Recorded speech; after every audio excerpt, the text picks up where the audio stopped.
Bonjour, je suis enseignante sur le bassin d'Arcachon, professeure des écoles plus précisément.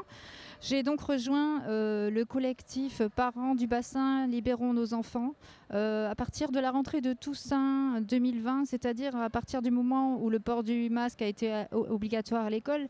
Ce jour-là, en fait, en tant qu'enseignant, nous avions reçu une directive pour promouvoir la liberté d'expression dans les écoles, à travers notamment le texte de Jules Ferry, en hommage à l'assassinat de Samuel Paty. Et ce même jour, finalement, nous avons vu des milliers d'enfants, millions d'enfants venir à l'école masqués et muselés.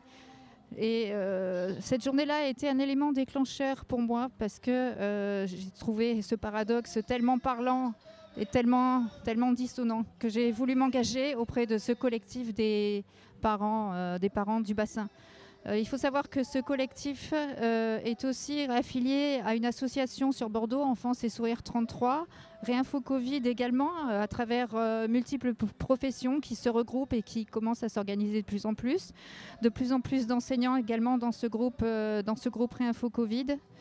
Et le groupe également de RSA France et RSA Bassin d'Arcachon qui est assez actif en événements.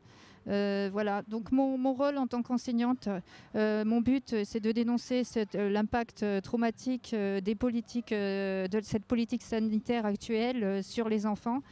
On peut voir sur le terrain tout ce que cela peut comporter chez les enfants au quotidien.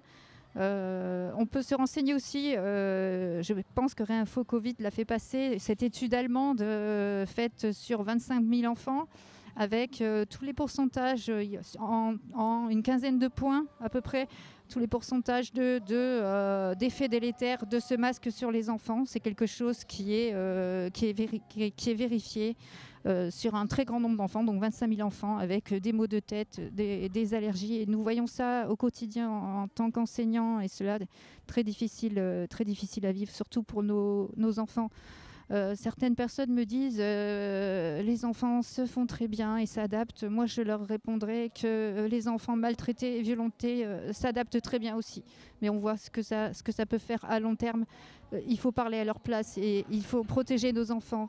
C'est la pierre d'achoppement, c'est le plus important, notre combat, qui va beaucoup plus loin bien sûr, mais le combat pour les enfants, c'est celui qui a réuni beaucoup de personnes aujourd'hui. Merci.